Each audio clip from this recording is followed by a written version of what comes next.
Hello, everybody, and welcome to another Unity live stream. My name is Joy, and I will be your host for today. And do we ever have an awesome stream for you? So excited to see so many people in the chat. I see a lot of familiar faces. As a matter of fact, I see an Aaron over on YouTube. I see a Tex Modder. I see MWEM over on Twitch. Welcome, everybody. So glad to see you here. Today, we are returning to a topic that I know you all love, and I am so excited to bring it back, and that is, of course, shader graph. And we're bringing that back to you in the form of a brand new Unity Learn showcase. So this is something that I think is going to help out a lot of people who are eager to learn more about shader graph. And to kick this off, why don't we introduce the very people who are involved in the creation of the course? So let's go ahead and say welcome to Luna and Connor. Hi guys! Hey. How are y'all doing? Welcome to the stream. So glad to have you here. Luna, this is the second or third time you've been on the stream, correct? So Yeah. welcome, welcome. I'm sure many of our viewers have remembered your streams in the past, so we're excited to have you back. Connor, though, I believe you are a new face on our stream. Yeah, new to streaming in general. Never done it. So right into the fire. No, it'll be great. Yeah. This is, I think, the best stream to like enter into the world on because our audience is so amazing and supportive. So first things first, let's actually talk a little bit about what you guys do. Luna, what do you do here at Unity?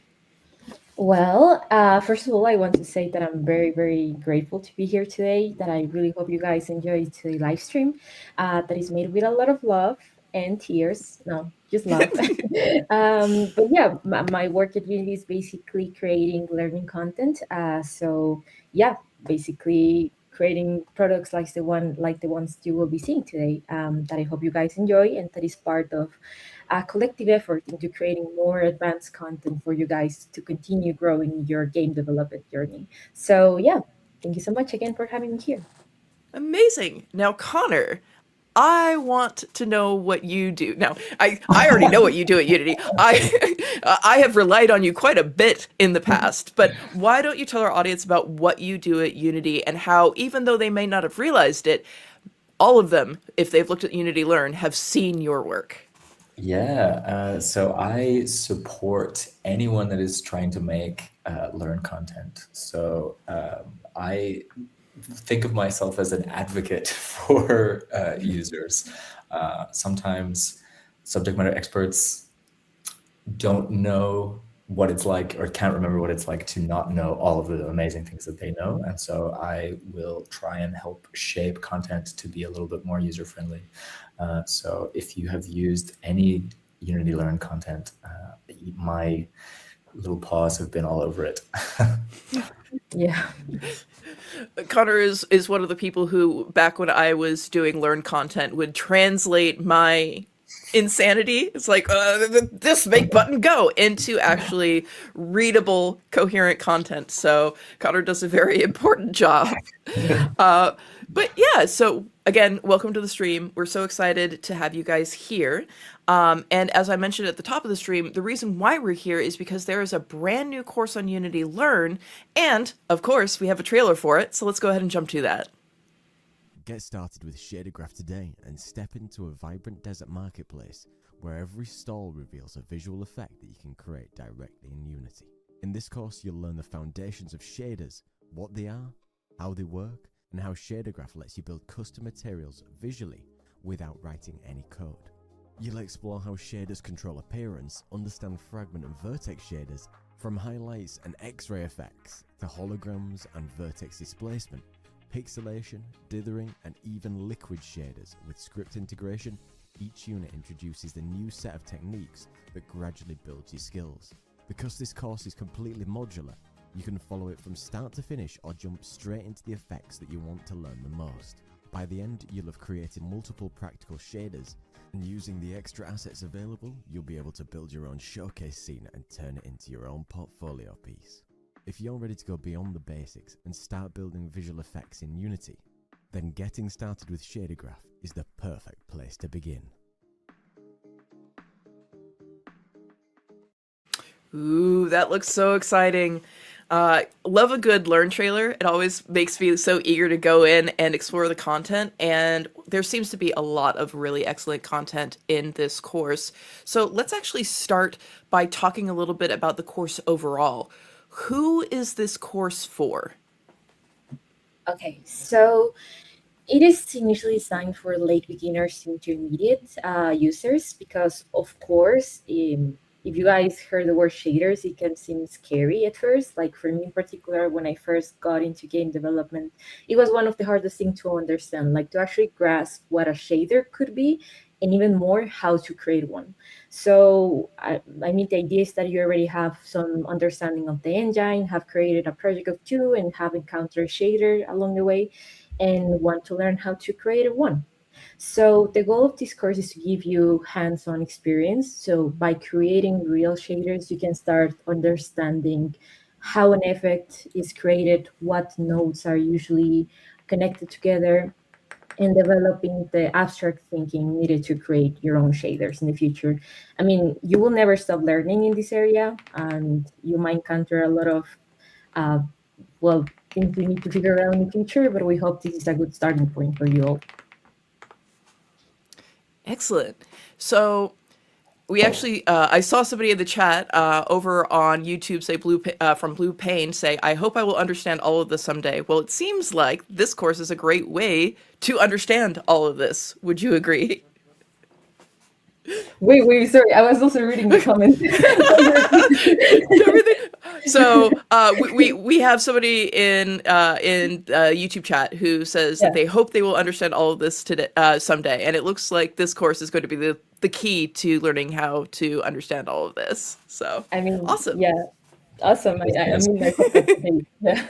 As somebody very that good. didn't know anything about shaders before starting this, I think like I know still I'm no expert, but I have like a much better grasp of what they are and how they work. Yeah, actually, Connor, this is a great kind of starting point for this kind of conversation because before this course, did you have any familiarity with like the shader graph workflow at all? No, I'd never seen it, and so and I don't even think I really understood what a shader was. Like I've heard it, I can kind Mhm. of grasp, what it's doing, but I think even beforehand I didn't. Yeah, I couldn't answer the question like what a shader is. And I will say, I think I have a question before we start, and Mhm. it's I just want to make sure my understanding of a shader is correct. It will help Yeah, me in my own brain. A shader is essentially a material that has the ability to be animated, correct? among many other Mm, things. yeah, that can be an understanding. I mean, in theory, a shader is code, is a program run in the GPU, so that it gives like rendering instructions on how the surface should look like. So like the basic understanding is that you have your shader, and that shader is applied to a material, and that material then it's applied to a mesh. Well, in some cases, actually, for full screen shaders, so for shaders that affect the entire screen, um, that is applied on the rendering pipeline instead of a single material. So a single object, sorry. So I mean, there's a lot of things to understand about shaders. There are a lot of complex shaders that we might not even talk about in this stream as well. But yeah, basically, it's rendering instructions on how lighting, shadows, transparencies should affect the surface of an object. Awesome. Well, speaking of all the different shaders that we may or may not hit on, why don't we go ahead and take a look at the contents of this course before we dive into actually showing some of the shaders being built in real time. So, Luna, would you mind sharing your screen and showing off everything that our learners have access to? And while you're doing that, I'm actually dropping the course link in chat. So, if anybody wants to check out this course, you can. Thank you so much. So yeah, I mean, this is a project that you will get with the course, and it has a lot of components. but we will go first to the three scenes that we provided. So the first one is the development scene. So it only has one table. I put two for today's live stream, but it only has one. We didn't have enough budgeting to decorate the entire scene, but it gives you just basics. So the idea is that it can be like a workplace. So you can put your objects, apply shaders, then create prefabs, and then go to the next scenes. So we also have our sample scene. Whoop, here you go. So this is Ooh. you saw in the trailer, and it has a bunch of assets. The idea is that we have like an alien alley with like objects from different worlds showcasing different shaders. And here you can just take a look and see the finalized version of the shaders you will learn in this course. So also you have a player controller script, you have a way to interact with the objects, all of that. Every script and everything is provided so you can play with it and have a better experience. But again, the focus of the entire course is on the shaders. So here's an x-ray, here's a pixelation, and here's some also full screen effects. So we have a pixel one that pixelates your entire Oh, screen. cool. We have the dithering, that this is also one that we will be showing today, how to create dithering effect. And yeah, we have holograms, we have liquids. Anyways, the idea of this scene is just so you can actually see what you will be able to create at the end. And lastly, you have a showcasing. So this is the same environment as the last one that I showed, but it's empty. You will see you don't have any objects. So the idea is that you can personalize this scene with a bunch of extra assets we provided here. You have just a lot of floors, decoration, props, signs, etc. So you can personalize this, put your shaders in there, and have your own portfolio piece. So you can show your new knowledge in shaders. Um, so that is the first part of the project that I wanted to show about the three scenes. And in particular, now I'm just going to talk about the shaders that we will be making in today's live stream. So one is the dithering one that I showed. And the second one is this one right here, that is liquid with noise. So actually, you will see that recreating liquids, it's quite hard to actually achieve because That's so liquids, cool. Yeah. it's very simple, quite cartoony, but it works, right? So you see it moving here. That's what we Yeah, will. when I first saw that shader, it was through like an animated GIF, and I was so excited because Liquid is something that I think, myself personally, but a lot of people in game development struggle with how to make realistic. And I just remember back in the day, this is going to date me a little bit, but it used to be that in video games, our solution to liquid in containers like this is just to put a texture on the inside and make the rest of it transparent, and just hope Mhm. people don't look too closely at it. So to see actual dynamic liquid, and in a shader form no less, like, it blows my mind a little bit that this is just like, oh yeah, here's how to do this on Unity Learn. Just go ahead and do it. It's fine. It's so cool. So I'm so excited, especially about this shader. The dithering is also super cool. All of it's really cool. But like, for me personally, I'm so excited to see how you put together this liquid shader. Okay, well, I'm excited to show you actually. Very um, good. I was going to say, I forgot to mention, but the actual structure of the course that you will find on Learn. So you will have a first unit with like the introduction to the course, the project assets, and theory. So you can actually go in deeper into what a shader is, and also about the tool that we'll be using, that is Shader Graph. So Shader Graph is the visual authoring tool that Unity offers to create shaders. Because if you guys didn't use Shader Graph, you might have to use code, which makes it even more scary because again, you are recreating liquid with code. It's just crazy. So yeah, again, you will have a more detailed explanation on each part of the window, so you can actually understand better. Again, the idea of this live stream is to just give you a peek of what you can achieve, and then you can go into the course and actually learn step by step how to do actually everything. So I mean, yeah, that's it. Any questions before continuing? Yeah, I think I'm just checking the chat here. I see a lot of excitement for this course. So I have dropped the link in the chat again. I see over on YouTube, somebody just posted, I just started to learn shader graph yesterday, and I'm glad that I found this course. Thank you guys. I hope that I can learn a lot and understand how to use shader graph. So already you guys are helping people out. So yay, this is very exciting. Hey, Okay. awesome. So I think, why don't we go ahead and jump right into building the first shader graph, and I think that's going to be the liquid shader. Is that correct, Luna? Yes, that's Ooh, correct. I'm so Oh, it didn't excited to seem see this this. way. Um, okay, so we are not going to create liquid from start because that will take more time. You again will have the detailed instructions step by step on the course, but we are going to work on top of the base liquid shader. That is this one right here. So let me show you. It doesn't have any noise. It just has this behavior that when you rotate, the liquid stays in the same position in respect to the entire world. So let me show you a quick video. I took this video actually, so I'm sorry if the quality is not great. But if you ignore the wobbling and like weird movement of the liquid, in theory, if you have a perfect liquid, the surface will stay in the same position, right? So the base, the container will move around, but the liquid will stay the same. And that is like the main behavior that you think about of liquid. Of course, like real liquids have friction, density, and a lot of more complex behavior that again requires adding even more stuff.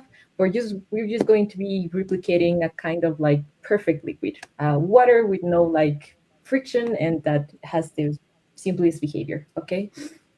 Um, so let's go back to shader graph and show you how we achieve that. And again, this is the first uh, time you will see shader graph, maybe for some of you. I know it can look quite scary, but it's fine. Um, so actually, all of the logic that I just said is just done in these four nodes. So we are taking the position of the liquid in the word space, like I'm saying this pixel, like this pixel right here, I'm going to take that position in respect to the entire world here, but with for every single pixel. And then we are subtracting the position of the object itself, of like of the container. I know that sounds confusing, it can be, but basically what that gives us is a position that stays consistent in word space. So what I just told you about, like the liquid will stay the same, like without mattering like without worrying about like where the container is moving around. Of course that doesn't mean that the liquid would like stay if you move the container. That wouldn't make any sense. Like of course if I go and move this around, the liquid will move with the container. It's just like about rotation, like how it stays in respect with the container. Okay. Again, like I know shaders are very hard to understand because it's like translating real life behavior into math. That's just insane. So don't worry if you don't get it and you like don't think this is absolutely logical from the beginning. Like it would just start like being easier and every time you try something new. Okay. So after we subtract the object position to the position of the pixel in workspace, we are going to use a split node. So what does a split node does? It just separates a single channel into different ones.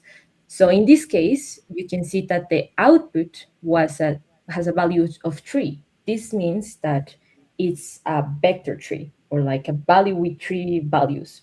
In this case, it's x, y, and z positions because we are subtracting positions, so we have a position. But we don't really need x, y, and z position. We just need y, like the vertical position, because that is what's changing or actually not changing and staying the same. So the output of the split position is an x, y, z value. I know it says RGBA, but that's because you can also split color values that are represented by RGBA. But R means X, G means Y, and V means Z.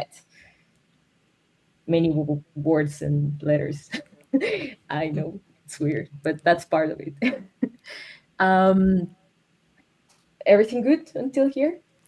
Yeah, I think so. And actually, so on YouTube, Lurking Ninja explained the surface explanation in one line is the surface of the liquid is always perpendicular to the vector of gravity. So that's another way of explaining it as well. And the way that you were explaining it reminded me of there's some sci-fi show where is it Doctor Who? No, it can't be. There's a sci-fi show where like the object stays in the same place and the world moves around, and it kind of made me think of that. But yes, so Ooh. far I think that you've explained this quite well. So yes, Connor, how about you? How you feeling? Are you gonna be able to write shaders after this? Well, what I'm thinking is like just how you were talking before about like when you were creating shaders. I'm just thinking now like how having this visual representation and having somebody just like explain it. I can't imagine how difficult creating shaders was before this kind of flow. It's all So Yeah. code. yeah, which is just like mind blowing to be like, oh no, it's just like click some stuff together and like it's much more I guess user friendly to have it done this way than just like I don't know writing. Yeah, Definitely. that's actually a really fascinating point because earlier on when you were limited to just writing shaders, depending on how you wrote them, there would be a period of time where you couldn't really look at them and evaluate whether or not you were on the right track. So Shader Graph does a lot of amazing work in that you'll notice in the lower right hand corner of Luna's screen, there's a preview of your shader as you go. So you always have this feedback to determine whether or not you're on the right Mm-hmm. track. And I was mentioning before the stream, at some point in the not so distant past, I was working on Shader Graph. But I remember very clearly using that preview as a point of determining whether or not I was on the right path with what I was doing. So Mm-hmm. this is really a great revolution as far as developing shaders in comparison to writing code. Now, that's not to say that writing shaders with code isn't valid and isn't a great way to work if that's the way that you're most comfortable with. But for people who are more visually oriented, shader graph makes what was traditionally a very challenging aspect of game development into something a lot more accessible. And I think that's one of the most amazing parts about it. Yeah, Yeah. I'd definitely. imagine it also takes a lot of the labor out of it because you don't have to, you having that preview, you don't have to then go back and be like, okay, it didn't look the way I wanted it to look. Why Mm-hmm. doesn't it look the Yes, way I wanted it to look? that is That's true. absolutely true. Yeah. I was actually going to show. Okay, I forgot to mention something very important, and it's that um, again, I had already a little setup ready so we can move on and creating the shader, but you need to apply the material of the shader we are creating to a mesh inside the container. So you see that we have created like the liquid mesh. So it's like an actual solid that represents the liquid, and that is what is going to be used in the shader, not the actual container. They are two different meshes because precisely you need the one like the container to move around and the shader to follow the logic of the word space that we mentioned about. Um, On that and point, sorry, yeah, there's a question that I think is yes. ties in from Lucky Ninja about so the shader doesn't do the gravity bit, correct? It assumes gravity is always down. Is that right? I mean, so I with the explanation that somebody said on the comments about like the gravity is like a way of thinking in real life. But here we are not actually using gravity. It's like we are trying to mimic the behavior that the gravity makes in real life. But you see, there isn't any gravity here. I know it's kind of confusing, but basically, again, by using the word space position, we are just keeping the object, the liquid, in the same place always, which mimics the force that gravity does to the liquid. Does that make sense? Yes. Hmm. Okay, perfect. Um, so one last thing that I wanted to mention in regards to what Joey mentioned about the main preview is that it's really a useful tool, and you can actually choose the object that you want apply the shader to. You can even use your own assets. In this case, well, I think the sphere is the easiest one. Here you go. So yeah, it's very useful to continue developing without going back to the scene and seeing how everything is affecting the mesh. So, anyways, moving forward, Yeah. we're actually almost done here. Um, Now, this part right here has two properties. So, properties are basically things that you can edit in the editor. So, again, here going to the mesh that has my material, I can see that I have a field volume value, that I have an outside color, I have an inside color, I have an object height. All of these are variables that I create, well, properties is the correct naming, that I created inside shader graph and that are connected to my shader logic, but that I can edit outside so I can personalize the appearance of the object. So usually people that create shaders don't send, don't really create them for themselves. They might create it for other parts of the team, for artists, for game designers, and those people might not have actually knowledge of shaders. So you need a way to make it easier for them to edit them and personalize them. So that is what variables are for. So you can edit here and change the appearance. So if I, for example, change the color um, to a purplish, I can now have a different material and change the effect.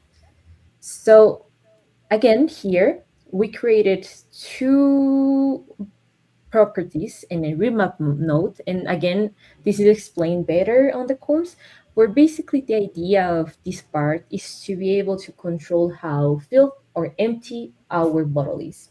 Because you might want it to be just kind of completely empty or not. And to do so, let me do some preparation here. Here you go. That's Why is it, that so cool? right? Now you have a fillable bottle. That's it. That's awesome. Woo. Yay.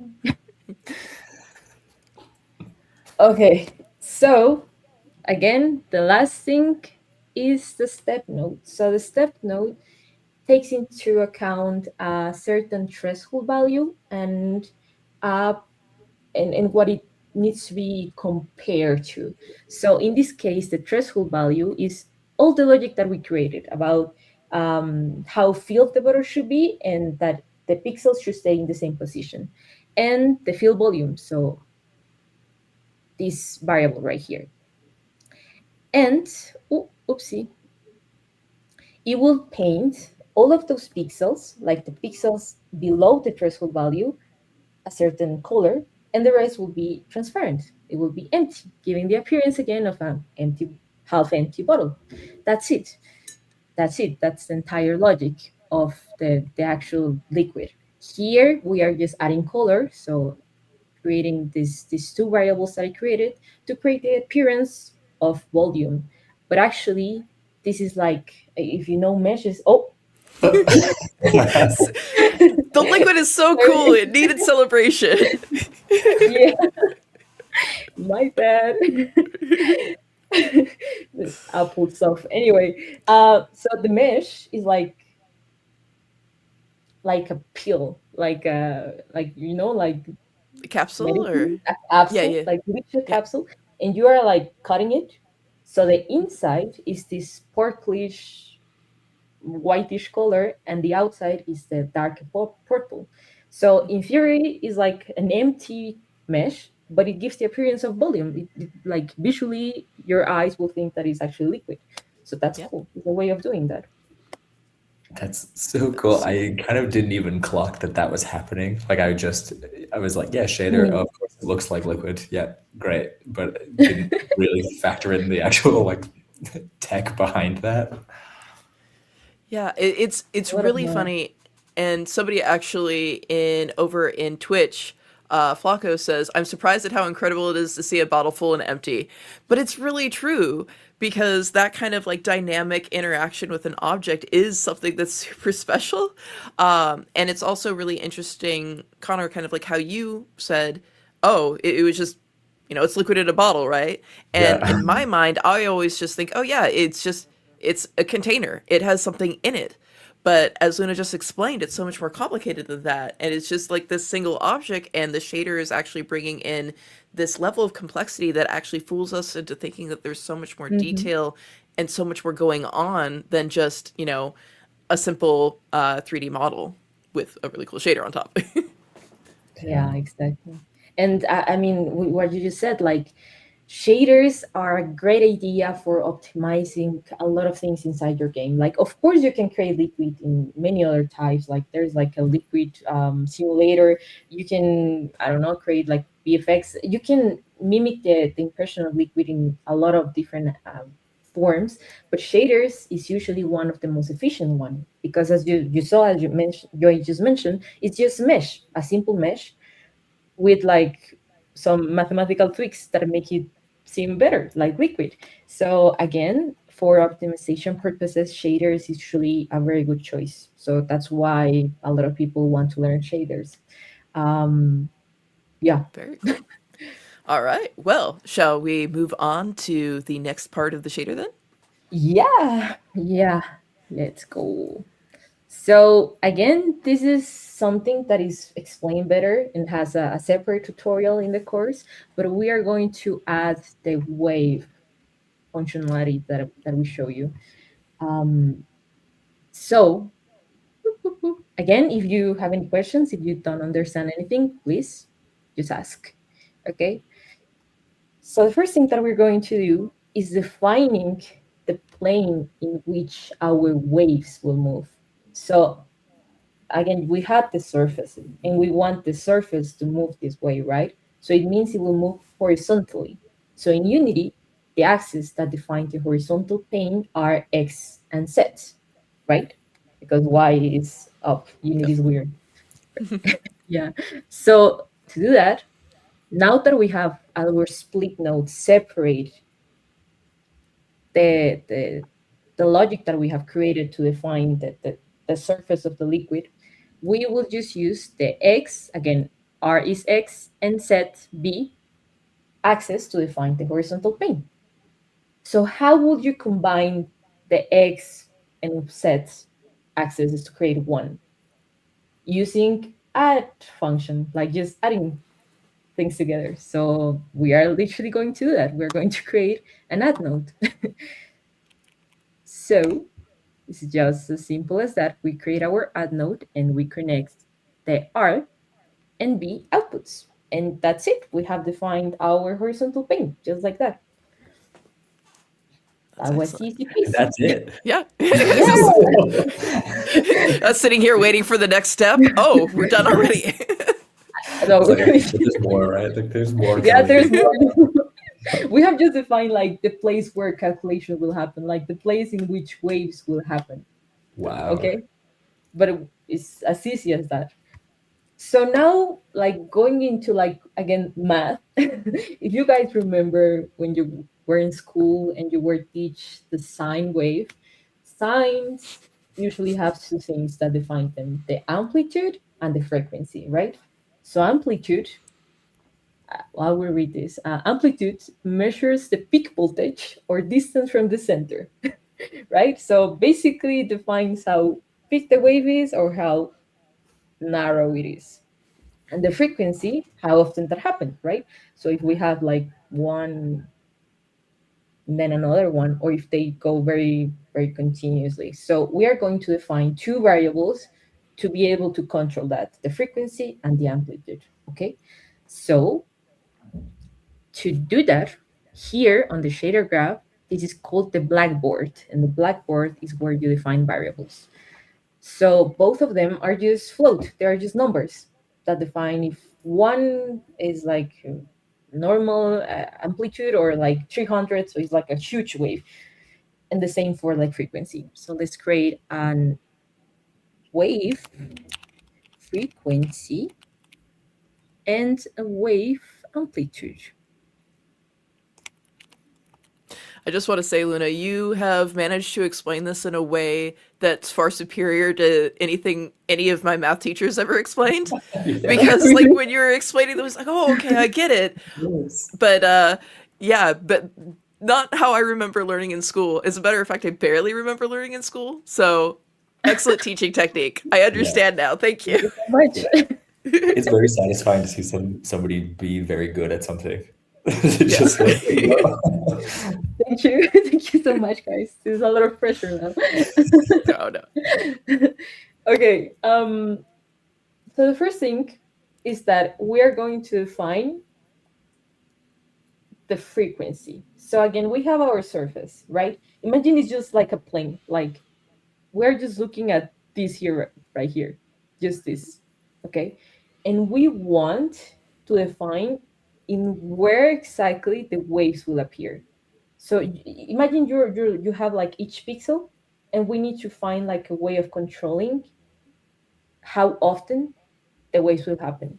So what we do is that we have our plane, and we are going to multiply that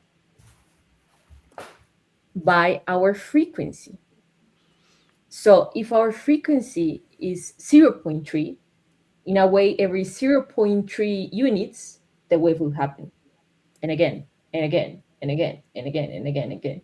If it's higher, if it's 3, then it will happen like 1, and then another one, and that's it. So again, we are creating how often the wave appears, or yeah, how often or not often. Okay, it appears. That was the first Gotcha. thing. Now comes the fun part. You might think that the shader was animated. As Connor said, it is like a material that got animated. It's not precisely like that. If you think about like how traditional animations were made, it was like you had a frame, and then you move it a little, and then you took another frame and another one, and if you took everything together, it will give the appearance of movement. We are going to do the same. We're going to be changing things, so changing where the wave appears over time. So time is what gives the illusion of an animation. So there's literally a node here called time. So you just add time. Now you have a way to control things changing every time. So the output is like a unit of time measured since you press play. So it will start counting, and then you can say like, okay, every 1 second the wave will move 0 0.3. So then it creates the wave illusion. Okay. So we have time. Now we want a way to measure how often that will happen, how every 0 0.3 seconds will happen. And how do we define that? By another property. So we're going to create another one called wave speed. So again, how often the oscillation will happen. Wave frequency is like where in the space, and the speed is like how often. Does We that make got it. sense? Yeah, yeah, yeah. We got it. We got it. Yeah. just intently listening, just like, yeah, keep going. Okay. Keep teaching me. Okay, perfect. And where am I? Okay, so again, as you saw here, to add the frequency to the surface, we use a multiply. And multiply, even though it's math, it's just basically merging two stuff together. So here we merge a float with a surface, and here we're going to merge a float with the time. So again, we just multiply both things together. So here you go, and time. That's it. Of course, as you can see, time has other outputs. It has like different time measures, like delta time, sine time. But you don't need to worry about that. We just need the simple time. Okay. Just normal, old, regular vanilla time. Yes. Exactly.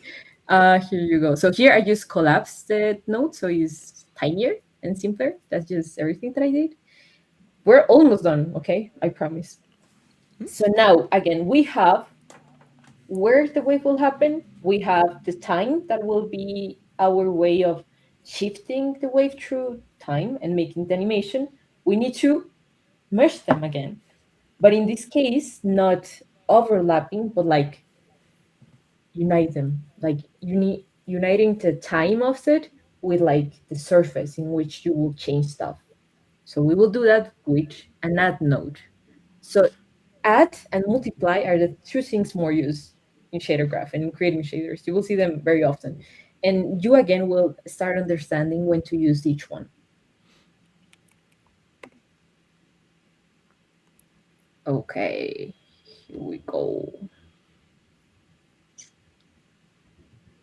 Okay, now we have again the surface and we have the time offset. We just need to give it the shape. So what shape did we talk about?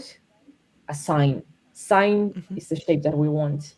So we just need to say like, okay, so you need to take the shape of a sine. And it's just as simple as then connecting this to a sine node. Sine node, sorry. That's it. Now, you will see that everything's black. And this is because we haven't actually defined a default value for our properties.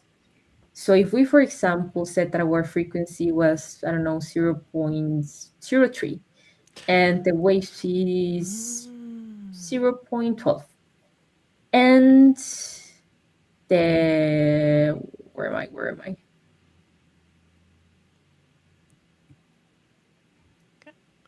So if I had to take a guess then, as far as visual representation goes, in shader graph, 0 is represented by black and 1 is represented by white. Is that accurate? Kind of, yes. I mean, color, as you see, like in each node, there is a little preview. In the course, it is explained better what each color actually means because it makes something. Every color represent something. For example, in this case, you see we have green, yellow, black, and red, and it's because we have RGBA values, and each one has one color. And again, as I mentioned in the split note, RGBA and X, Y, and Z are quite related. I know it's very weird to think colors and positions are connected, but once you get to understand shaders and like graphics, you see how they are actually kind of interlinked. So yeah, that is explained better on the course. Um, okay, so we have the main logic here. And actually, let me just reopen this shader graph. One thing that I think you all guys should know about is that sometimes shader graph can frozen up, so it's always good to reload it. Did you see what happened here? Yeah, yeah, yeah. Look at it; it's changing. That might be It's because our time was too low. Our speed, sorry, our speed. Let's find a good value. oh, look Did you at see it that. changing? Whoa. See, I want to say it's animating, but now I know it's moving through time. Yeah. Moving through time, exactly. Um, Let me just see what values I have chosen. So for the project, so I can just be sure about what I'm showing. Okay, so actually we use 0.3 and 0.3. Okay, here you go. Now it moves faster. That's so cool. Look at it. Oh Wow, yeah. it also looks like moon phases too. So that's Yeah. another way that it could be Yeah, used. That's cool. right, exactly. So you start like seeing real life in a different way and seeing like, oh my god, that can be a shader. Like how do I do that? And it's quite interesting. Okay, one last thing to be done.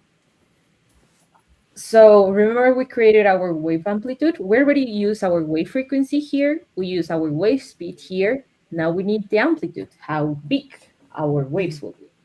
And again, we just need to take our amplitude and multiply it by what we have created. It's again just like adding more stuff on top of what we have previously created until you get the full equation. So we just multiply. That's it.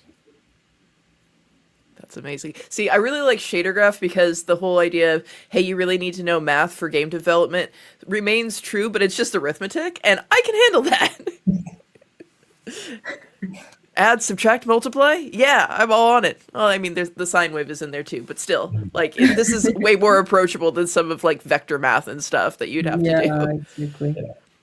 So let's put our wave amplitude to like 0.5. That is like the middle ground. Because like 0.1 will create like very subtle waves, like very tiny ones. And higher will be like, yeah, more whoosh. Okay, that's it. Like, that's it. Now, we have created two separate logics, like the sine wave, and we had our previous word position offset thingy. So we just need to combine them. And again, how do we combine them?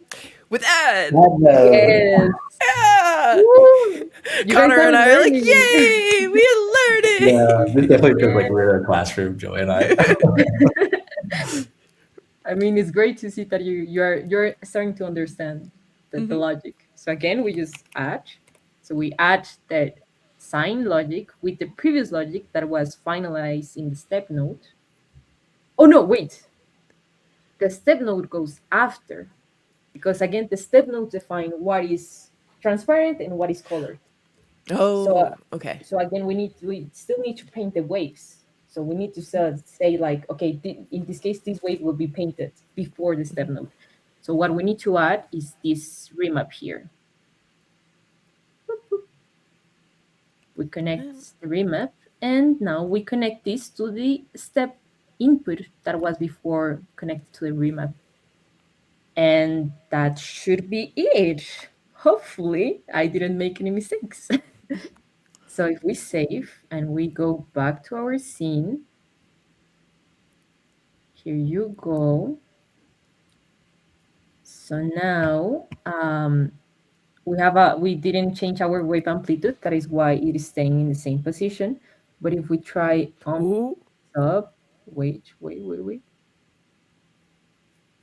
Okay, it is moving. Can you see it moving? Let's go into play mode to see it more consistent. And now it's just about playing and finding values that you enjoy. Oh, look at it! Yeah. Wow, yeah. Yay! So, wait, something happened. Sorry. No worries, you got it. So I don't know. Let's change the frequency. Let's go higher. Let's put more speed. Look at that. The little like, ooh, wow. And I guess like having the visual representation in shader graph means that again, like it's much easier for you to just start like playing around. Like you don't need to know exactly what you are trying to achieve. You can kind of just be like, let me test what that looks like. Oh, I like how that looks. I'm not trying to be like, okay, I need to know exactly what I want in order to figure it out. It's like you can like, oh, I made a little mistake here, but actually it's kind of cool and I like that. And yeah, exactly. It's like another vector for happy accidents to happen. Yeah, like I'm thinking about like you could use this, like it doesn't have to look exactly like a liquid, right? Like you can be like, I want it to be kind of like a liquid, but actually, it doesn't need to be perfect. And it looks like this thing now, and like I would imagine it's much easier to have that happen because you have this like that moon phase thing to be like, oh, that's what it's gonna look like. So right now it looks weird, of course, but even you can like create alien stuff. Like again, you can create things that are not in real life. So if I go back to my sample scene and I see what I did before, just to make sure that is like a good example. Let's see here.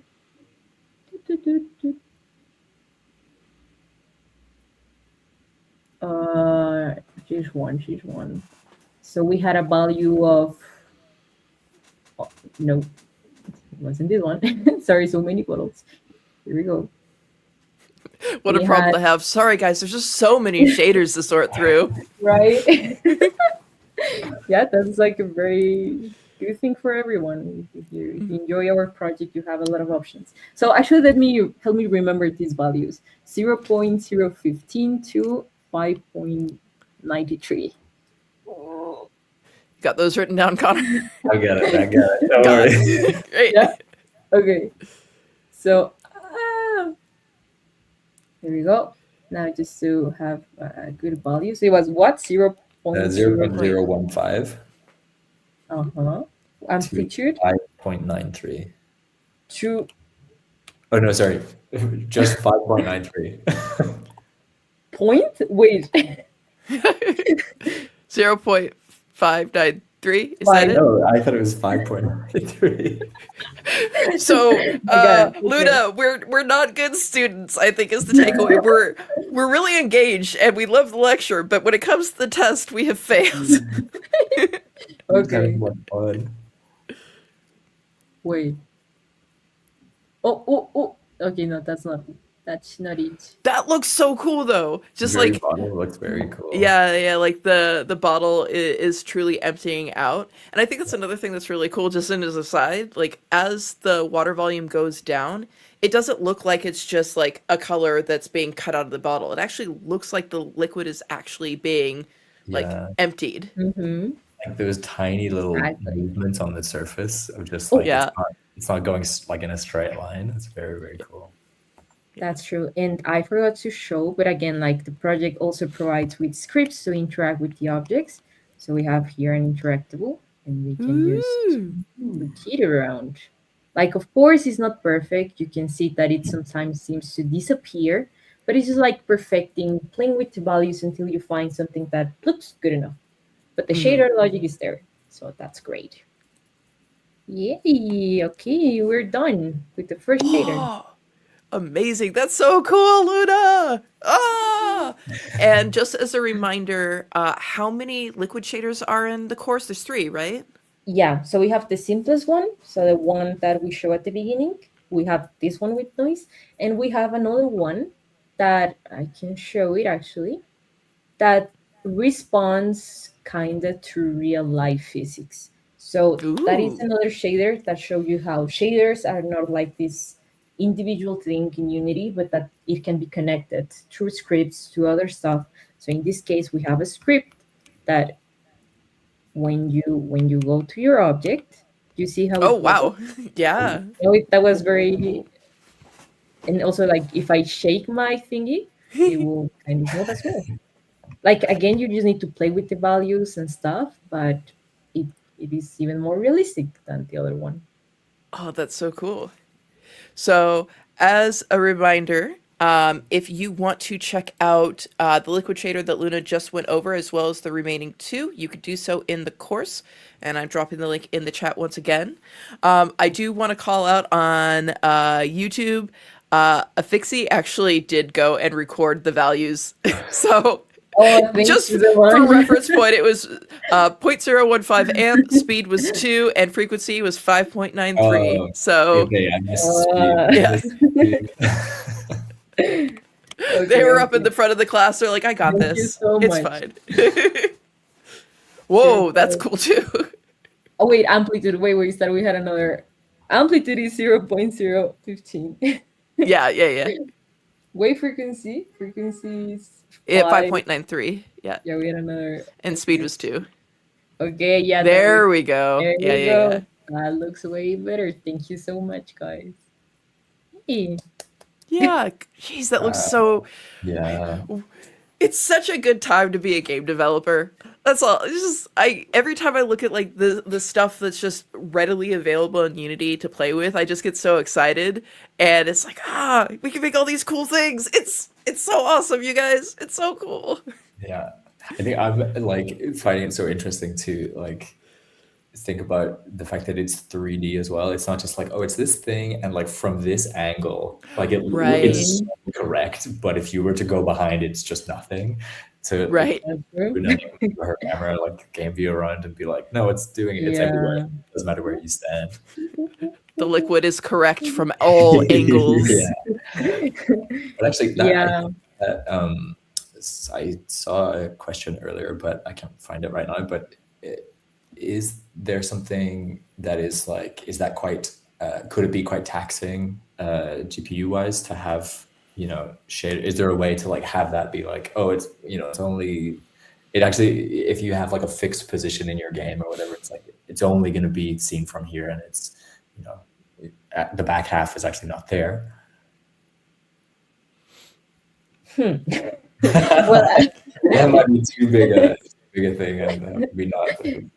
I mean, the good thing is that I understand your point when we are actually putting this in like a huge game. What are like the cost of in terms of performance? But again, like this is extremely performant, like extremely. You can have like 100 bottles in this way, and it will work perfectly because you are not using the actual CPU. You are not actually doing like again if you think of having this bottle animated, like using animation, imagine how costly that is. Like you have to make that performance, that no way, that calculation every frame. In this case, it is not. You're just using time, and time is passing as always, and we are just saying, okay, so change that every frame, and that's it. So it's extremely performant, like super performant. That's really awesome. And yeah, I mean, ultimately, just going back to the idea that even though there is that visual aspect to this, shader graph is still scripting. It's math based. So yeah, even though like Luna, you just said it looks like it's animation, it's not.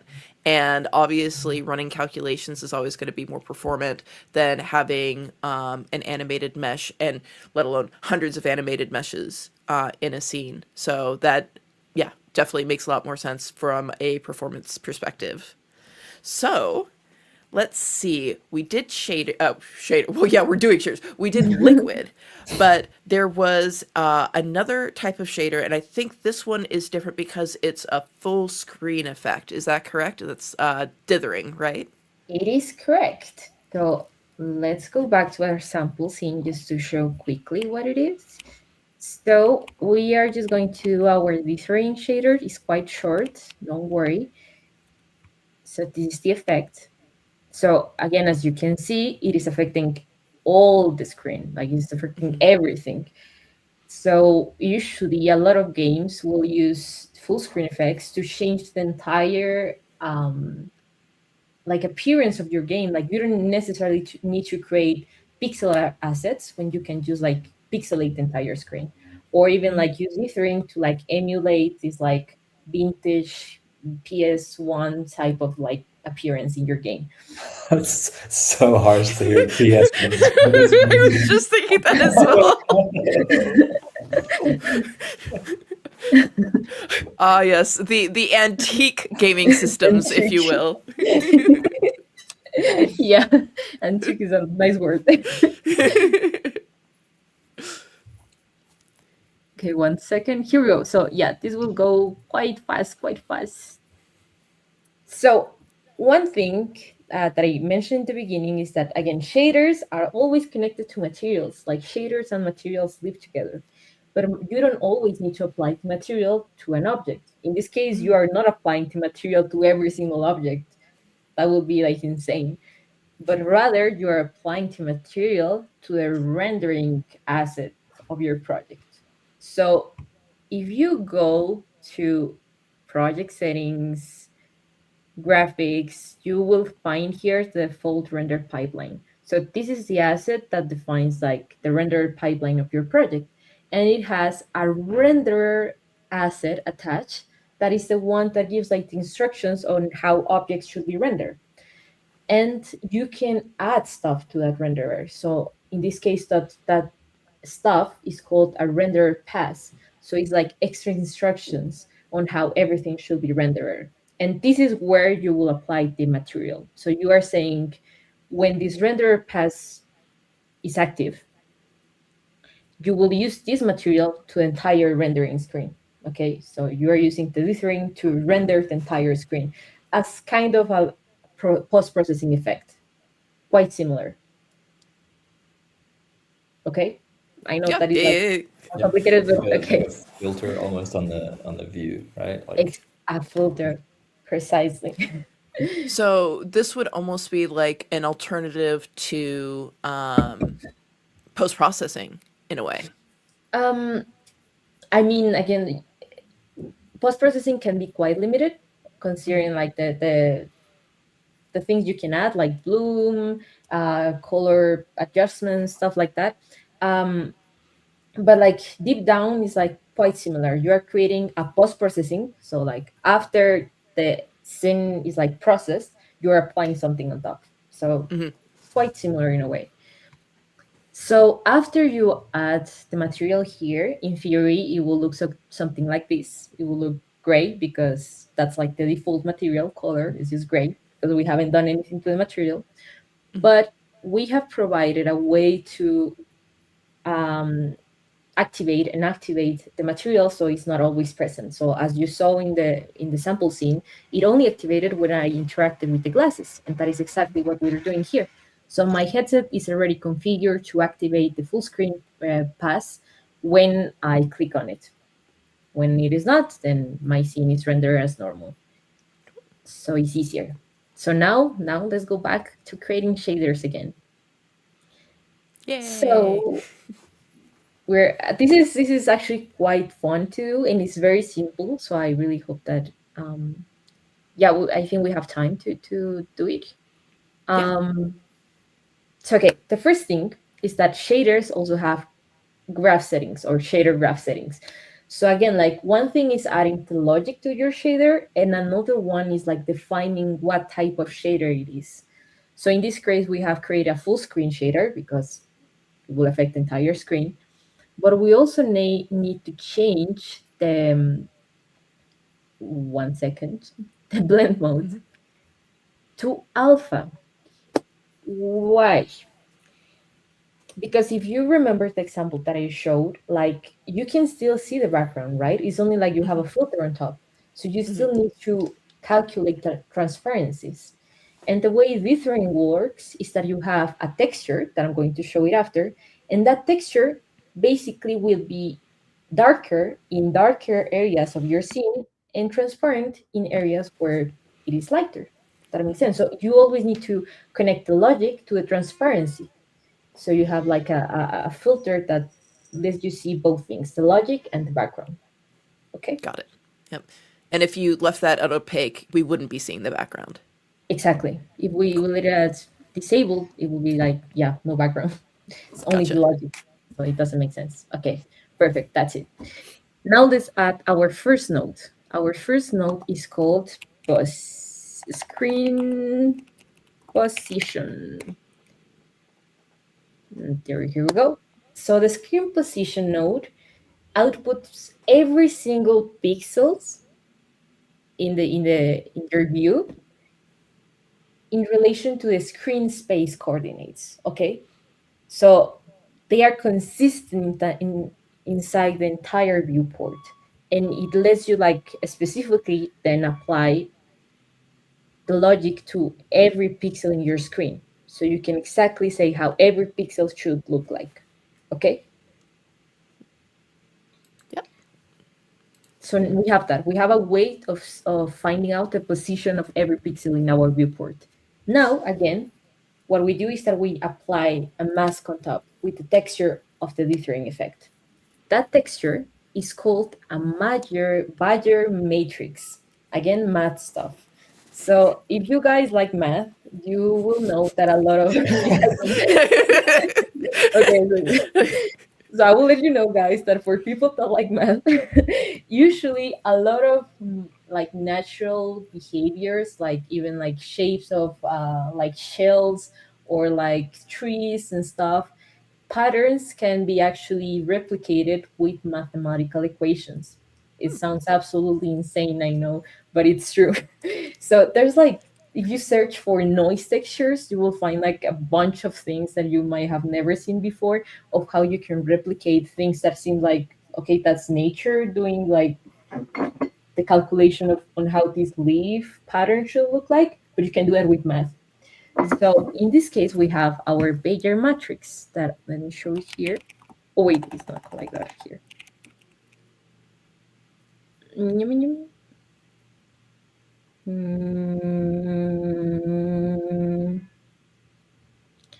we go. It's this one. This is a Bayer matrix. Oh wait, why is it so small? Okay, it's this thingy right here. It's very tiny. Squint. I thought I can. Ah, no, I can't. Anyways, that is what it's going to define the dithering effect. The kind of like easy to see pointy aspect in your screen. That is what's going to define that aspect, the dithering matrix. So we are going to say like, okay, so you have the position of the entire viewport for every pixel. Now you need to put this image on top. How do we do that? We are going to use something called a sample texture 2D. Oh wait, it's not the one here. So the sample texture 2D takes an image, takes a UV, basically like a map of positions, and combines them together. So we are going to create a new property called dither texture. Oh wait, it's not uploaded. Ah, it's a texture 2D, an image. Okay, I misspelled it, but just ignore that. And you are going to add the dither texture as the default value. So it takes that value. You are going to put this as an input. Here you go. We can Ooh. see it. And again, you are going to use the coordinates of every pixel as a way to map out the image.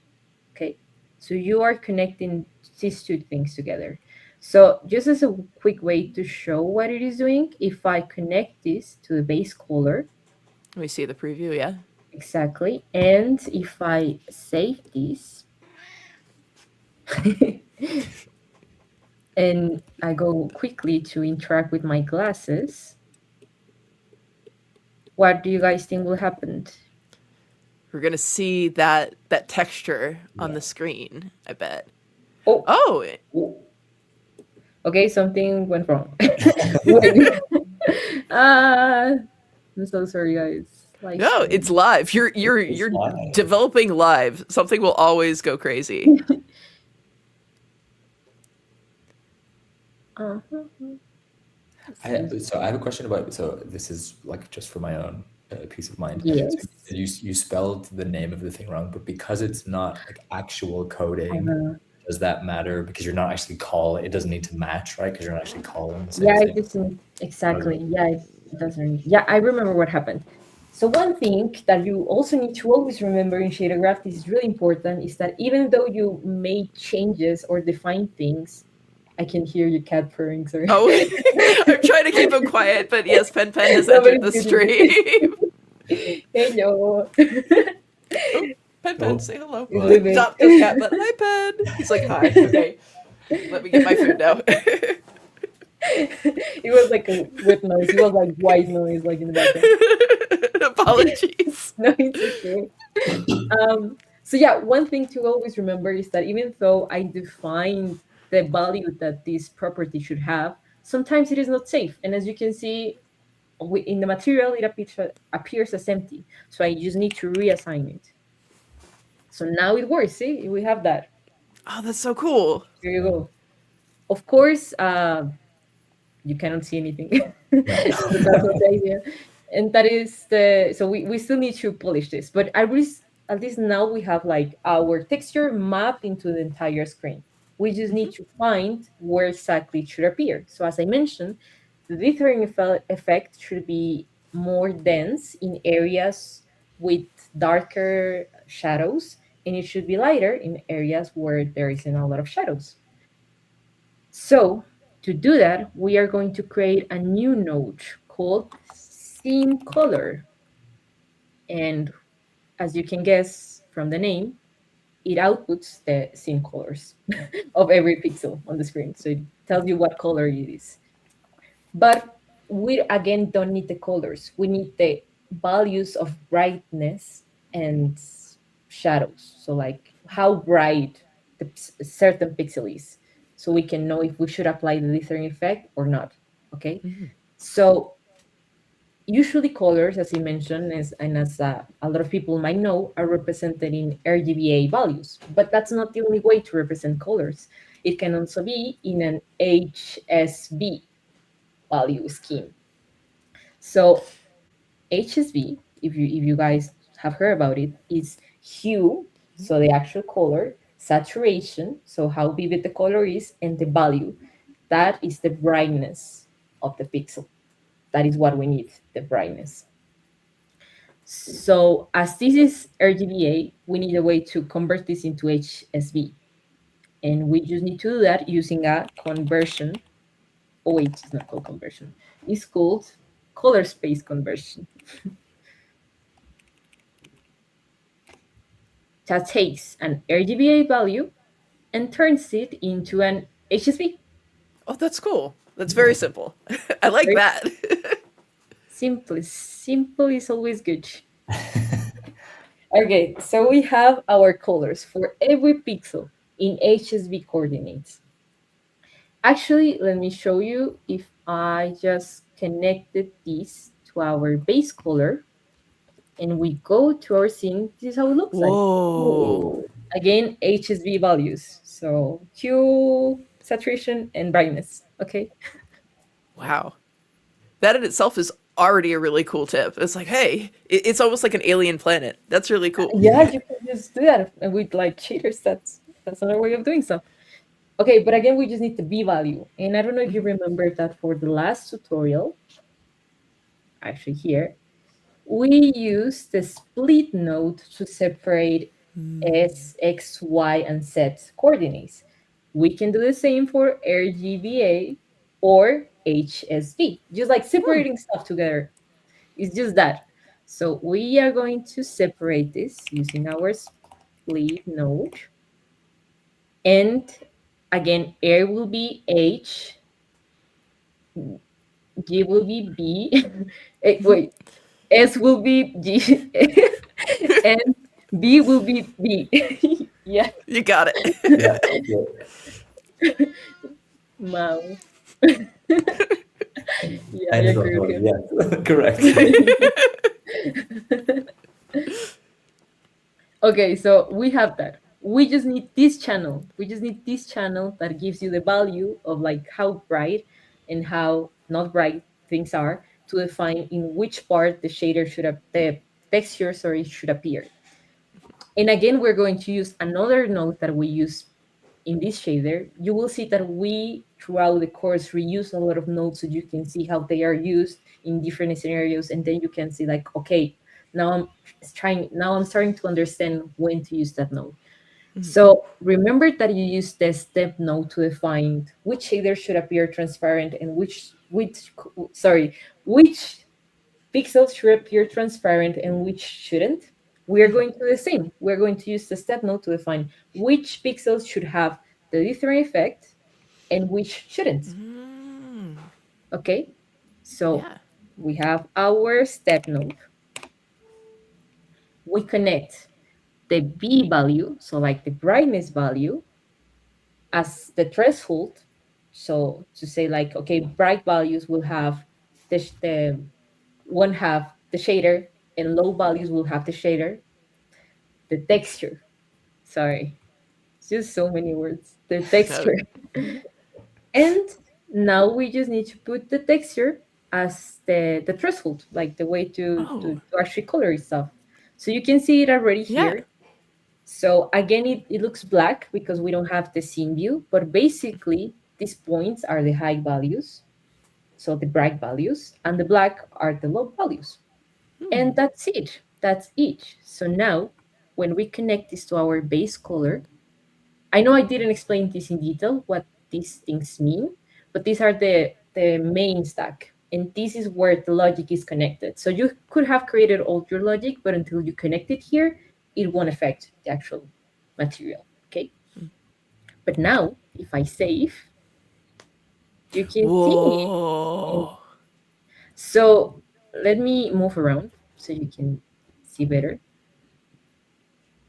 So this instantly is like if you want to make a game that's super retro, like like I'm thinking like Game Boy style, like already just right out of the box that looks like it.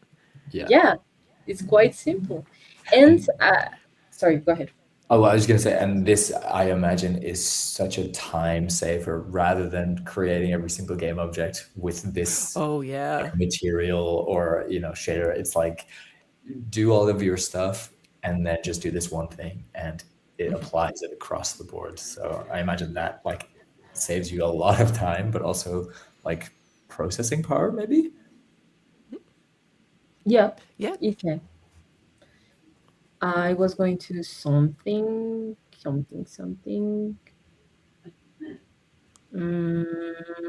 Mm, oh, here. I think it was here. Okay. So as you might have seen in the effect, it looked way blocky. It didn't look actually as good as it could. And it's because we need to define how big we want our chunks to be, right? We would want it to be slightly smaller. So isn't it, there's an easy way to do that, and it's by selecting the use styling and offset option when creating our property that contains our texture. So in this way, let me go back to the testing. When I grab my glasses, thank you. And I go to my material, now I have here these properties that I can change. And if I tiling basically means how often the image should repeat. So we can have more dense patterns, you see, in the X or Oh. in the Y. Ah, I Ooh. think that actually looks better, that looks so cool. Yeah, seeing it right? like kind of like Oh, look coming at into it. Wow. focus, like Yeah. So I know in this case we don't have a lot of objects, so it's not as cool. But if you had more objects, you could actually see the effect better. Yeah, this is so cool. And actually, Connor, kind of like what you mentioned, like it would be a pain to like texture everything like this. But what I'm envisioning is like you have like a game that looks like this in Unity, and then it's actually this exact scenario. You put on glasses, and all of a sudden it's retro vision, yeah. and that Mhm. means that like it actually extends the use of your already existing assets. So, like, say if you made one game in one style and then you wanted to make another game that looked really retro, you don't need to create anything new. You just need to Yeah. use this effect to make it look old school. And it's so effective too. Like, that's the thing that really surprises me is it's not just like, oh, it kind of like looks a little bit interesting, but no, it genuinely gives the effect of a retro style pixel game. It's Yeah. so neat. I'm glad you like it. Man, Pen loves it too. I agree with you. I'm glad it does. I mean, yeah, it's really cool. And I know that you might have seen that it is in black and white and the original show is in color. And you might think like, well, Luna, you created a note that it is literally called scene color, so why it is not colored? Like it doesn't make sense. And it's because again we only use here the B value. We only care about the brightness value. So all color information was just ignored. That is why it's black and white. But again, there's a tutorial that focuses later on how to just add color. It's very simple. It's just adding three more nodes. I don't know if we have time for that. We are getting a little close to the edge, so we'll just Yeah, encourage them to go to the course to learn more. exactly. Well, That I also mean that's really like opens up if you're not an artist, but you're like, and I'm a solo dev, and I know I can make all of this myself, but Mhm. I really want it to look this way. You can also then start playing with this kind of stuff to be like, oh, I can get it to look the way that I want it without having to make all of my, all of my assets, like you were saying, Joy. Like I can just make them the way I know how, and then apply this thing, and it's like it completely changes the look of things. Yeah. That's super cool. Great. Well, that was a sneak preview. I guess not really a sneak preview. It's out there, it's live. But that was a preview of some of the shaders that you are able to create in the new learn course on Unity Learn. So I'm dropping that link in the chat again. So yeah, if you thought that those shaders that Luna showed us was really cool, go ahead and check out the course and create them for yourself and so many more. I'm really excited about this resource. It's definitely something that I'm going to go in and check out myself. So I just want to thank Connor and Luna again for joining us on stream. This was so much fun. Thank you guys. I hope that you will join us again in the future. Zero's work. Oh man, great. Well, thank you guys again, and yeah, we look forward to the next one. Everybody, as a reminder, we have a Discord. Please join us on Discord if you are wanting to connect more with your community. We have another stream next week. It's a little top secret right now, but I want to promise you, you'll want to check out next week's stream. So keep your eyes peeled. Same time, same place. Until then, a hint. I wonder what that means. What does lizard possibly allude to? You'll have to wait till next week to find out. But please go and check out the new course. It is a lot of fun. And until next week, keep creating. We'll see you next time. Bye!